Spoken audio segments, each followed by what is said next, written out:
ముందుగా S9 news కి స్వాగతం. నా పేరు హేమ. నేటి వార్తలు. సందర్భంగా అనిల్ బాబా గారి ఆధ్వర్యంలో చేపట్టబోయే ఈ కార్యక్రమానికి నన్ను ముందుగా ఆహ్వానించి వారికి కావాల్సిన అవసరాలను డెవలప్మెంట్ల గురించి వారు చెప్పడం, మరి వాటిని నేను అధికారులకు ఆదేశించడం వారు కోరడం జరిగింది. నేను ఈరోజు కలెక్టర్ ఆఫీస్లో ప్రజాపాలన కార్యక్రమం ప్రతి సోమవారం ఏదైతే గ్రీవెన్స్ తీసుకుంటారో అక్కడ ఈరోజు కూర్చొని రావడం జరిగింది. అక్కడే కలెక్టర్ గారు, కమిషనర్ గారు కూడా కలిశారు. వాళ్ళకి ఆల్రెడీ ఆదేశాలు కూడా ఇచ్చాను. ఈ 2వ తారీఖు లోపల ఎంతవరకు వీలుంటే అన్ని పనులు కూడా ప్రయారిటీ బేసిస్లో డెవలప్ చేయాలి.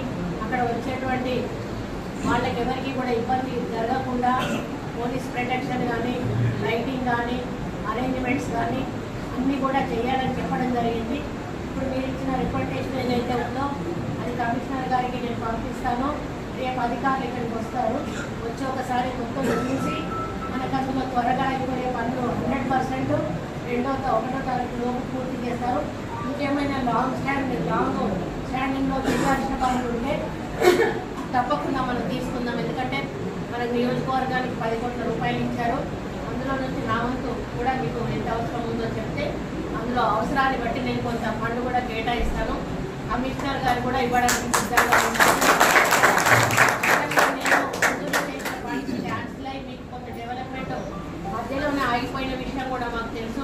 కాబట్టి అది మళ్ళీ మా చేతుల మీదనే పూర్తి చేసే బాధ్యత మేము తీసుకుంటామని, మరి ఇక్కడ వివిధ ప్రాంతాల నుంచి వచ్చేటువంటి దర్గా ఉత్సవాలకు వచ్చేటువంటి మైనార్టీ సోదరీమణులకు, వాళ్ళ కుటుంబాలకు కూడా ఎటువంటి అసౌకర్యము కూడా కలగకుండా అందరూ కూడా సంతోషంగా వచ్చి వెళ్ళే విధంగా సౌకర్యాలను ఏర్పాటు చేసి ఇక్కడ GHMC వాళ్ళు రెస్పాన్సిబిలిటీ తీసుకొని ఇక్కడ కన్సర్న్ పోలీసు CI గారు ఉన్నారా,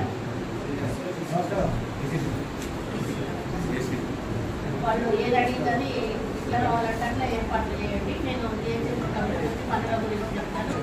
వాళ్ళకి ఎక్కడ కూడా ఎవరికి కూడా కొంచెం చిన్న ఇబ్బంది కలగకుండా, ట్రాఫిక్ జామ్ కాకుండా అవన్నీ కూడా మీరు ఏర్పాటు చేసుకోండి. మీరు GHMC వాళ్ళు కోఆర్డినేట్ చేసుకొని వర్క్స్ డెవలప్మెంట్ కూడా చేయండి. ఉత్సవాలు అయిపోయి ఎవరు ఎటువంటి అటు వెళ్ళిపోయి రోజు అయ్యే వరకు కూడా చూసుకోవాల్సిన బాధ్యత. అందరికీ కూడా నమస్కారం. ఖచ్చితంగా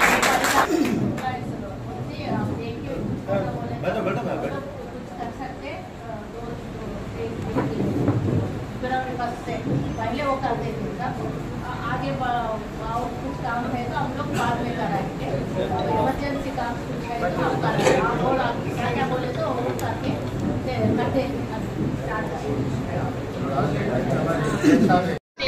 4వ తేదీ వరకు కూడా ఖరీబాద్ దర్గా ఏదైతే ఉందో 468వ ఉత్సవాలు చేపట్టబోతా ఉన్నారు. దీంట్లో భాగంగా ఇక్కడ వచ్చేటువంటి మైనార్టీ సోదరీమణులకు ఏవైతే మరి అవసరాలు ఉన్నాయో వాటన్నిటిని కూడా తీర్చడానికి వారు ఒక రికమెండేషన్ ఇవ్వడం జరిగింది. ఇప్పటికే మేము అధికారులతో సర్వే చేయించాము.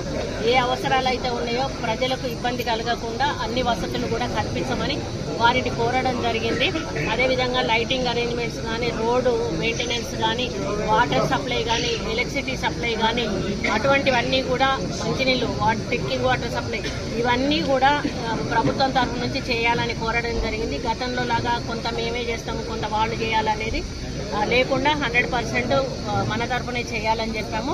పోలీస్ ప్రొటెక్షన్ కూడా ఉండాలి అని చెప్పాము. ఎందుకంటే వచ్చే వాళ్ళకి ఎటువంటి ఇబ్బంది కలగకుండా మళ్ళీ ఇంటికి వెళ్ళే వరకు కూడా, ఉత్సవాలు పూర్తయ్యే వరకు కూడా పోలీసు వాళ్ళని కూడా ప్రొటెక్షన్ కోరాము. రేపు అధికారులందరూ కూడా వచ్చి ఎవరి శాఖలకు సంబంధించిన పనుల వివరాలు వాళ్ళు చూసుకొని ఈ తొందరలోనే, అంటే మళ్ళీ మేము 27వ తేదీన వస్తాము. ఆ పాటికి పూర్తయ్యే పనులన్నింటినీ కూడా పూర్తి చేయించడం జరుగుతుంది. లాంగ్ స్టాండింగ్లో పెండింగ్ ఏవైతే ఉన్నాయో గతంలో మేము మంజూరు చేసిన పనులు గత ఎమ్మెల్యే గారు వాటిని వేరే నిధులకు మళ్లించడం జరిగింది. ఇప్పుడు ఆ దర్గాలు పాపం గోడలు పడగొట్టి అట్లా సగంలో ఉండిపోయినాయి. ఆ పనులను కూడా మేము చేపిస్తామని చెప్పాము. ఎందుకంటే ముఖ్యమంత్రి గారు మాకు 10 కోట్ల రూపాయలు ఒక్కొక్క నియోజకవర్గానికి SDF నిధులు ఇచ్చారు కాబట్టి అందులో ఆ కార్యక్రమాలు చేయడానికి ఒక అవకాశం ఉంది. కాబట్టి అది కూడా ఎస్టిమేషన్ వేయించి ఏదైతే అయిపోతుందో ఉత్సవాలు అయిపోతే ఆ తర్వాత వాటి పనులను కూడా ఉత్సవాల సందర్భంగా దూర ప్రదేశాల నుండి వస్తున్నారు మేడం. అక్కడ వైన్ షాప్ ఉండడం వల్ల ఇబ్బంది జరుగుతుంది. అది నేను అధికారులతో చర్చించి దాన్ని అన్ని రోజులు నడపకుండా చేసే ప్రయత్నం చేస్తాను.